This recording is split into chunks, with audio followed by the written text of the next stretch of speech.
বন্ধুরা আসলে গ্রামে চলে আসছি ঈদের ছুটিতে।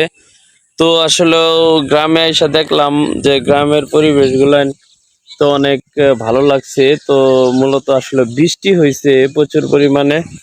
তো আসলে বৃষ্টি দেখে আমার অত্যন্ত ভালো লাগছে যে গ্রামের রাস্তাঘাট গুলো আসলে যে কিছু কিছু পানি হয়েছে। তো ওই যে আপনারা দেখতে পাচ্ছেন জমিতে পানি, প্রচুর পানি হয়ে গেছে। তো আসলে গ্রামের পরিবেশ অনেক ভালো লাগে। তো এই যে এদিকে কুকুর আছে দেখেন, ওই যে কুকুর। আমার ছেলে কিন্তু ভয় পাইছে। বাবা ভয় পাইছো? হ্যাঁ, ভয় পাইছো? এটা কুকুর, কুত্তা। তুমি ভয় পাইছো? তুমি ভয় পাইছিলা? সাফন ভয় পেয়ে গেছিল। যাই হোক জুতাটা পরে লও বাবা। ভয় পাইছিলা তুমি? সাফন কিন্তু ভয় পাইছে। যাই হোক, ভয় পাইলেও সে কুকুর দেখে প্রচুর ভয় পায়। তো কান্না করে দিছিল। তো আসলে তো এখন হাসি দাও, হাসি দাও একটা বাবা, একটা হাসি দাও। তো এখন হাসি দিবে না। তো আসলে যে মন খারাপ করছে। যাই হোক, আসলে এরকম কুকুর দেখে কে কে ভয় পান অবশ্যই কমেন্ট করবেন। তো আজকের ভিডিওটা আসলে গ্রামের কিছু দৃশ্য দেখাবো আপনাদেরকে। তো এই যে দেখতে পাচ্ছেন কচু ক্ষেত, এইগুলো কচু বলি আমরা। তো এইগুলো প্রচুর পরিমাণে লতা হয়। আসলে এগুলান গ্রামের পরিবেশ গুলান, গ্রামের মানুষ না হলে এগুলান বুঝবে না কেউ, যেগুলো আমরা ঢাকা শহর 70 টাকা 80 টাকা কেজি কিনে খাই। এই যে সাফওয়ান কি কয় শুনেন। সাফওয়ান লজ্জা পাইতেছে। তো ওই যে দেখতেছেন গ্রামের মধ্যে অনেক কিছু কিছু পানি হয়ে গেছে।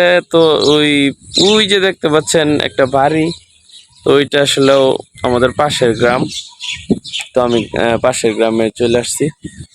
তো দর্শক আসলে এই দেখতে পাচ্ছেন ওই যে ওইটা হলো আমার চাচা জমিতে। ওই যে দেখতে পাচ্ছেন আমার চাচা জমিতে পানির মধ্যে জানি কি করতেছে, যে কচুরি পানা হয়ে গেছে জমির মধ্যে, এগুলাই আস্তে আস্তে উঠাচ্ছে। তো কার কার এলাকায় কি পানি হয়েছে? আমাদের এলাকায় আসলে নদী নাই। এই যে খাল আছে, জমি আছে, বিল আছে, তো নদী নাই, এগুলো জমি। তো কিছু একটু পানি হইলেই, কিছু একটু বৃষ্টি হইলেই পানি হয়, যেহেতু রাত্রে বৃষ্টি হয়েছে। তো এই জন্য আপনারা দেখতে পাচ্ছেন যে এইগুলো বৃষ্টির পানি। এটা কোনো খাল না, এটা একটু নিচু জমি। তো নিচা জমির মধ্যে বৃষ্টি হইলে এরকম পানি জমা যায়।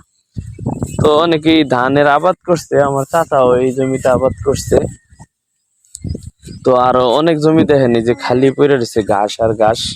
এই যে ঘাসের জমি, এগুলেন এগুলেন ধান না কিন্তু, এই যে ঘাস। তার সবচেয়ে বড় কথা হলো সাফওয়ান আমাকে পাইলে অনেক খুশি হয়, অনেক তার ভালো লাগে। এই জন্য সাফওয়ানকে নিয়ে আমি চলে আসছি। তো সাফওয়ান, তোমার কেমন লাগছে আব্বুর সাথে আসতে? ভালো লাগছে? হ্যাঁ, বাবার সাথে কি ভালো লাগছে তোমার? আসলেও ঢাকা থাকি তো, এই জন্য অনেক সময় আমার ছেলে বাড়িতে আসলেই বলে আব্বু আমাকে নিয়ে ঘুরে আসো।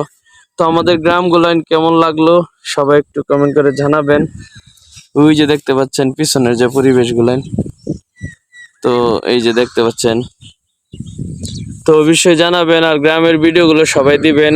কে কখন গ্রামে গেছেন, আপনারা অনেকেই ভিডিও করতে পারেন না, তো গ্রামের চিত্রগুলো তুলে ধরবেন। তো সকলেই ভালো থাকবেন, সুস্থ থাকবেন। আর আমার এই ভিডিওটা যে পুরো দেখবেন, লাস্টে অবশ্যই কমেন্ট করবেন যে আমি লাস্ট মুভমেন্টে আমি এই যে একটা কুকুর দেখাইলাম রাস্তার মধ্যে বসে আছে, শুধু এই কমেন্টটা করলেই বুঝতে পারবো যে আপনারা পুরো ভিডিওটা দেখছেন। ওকে, আল্লাহ হাফেজ, আসসালামু আলাইকুম।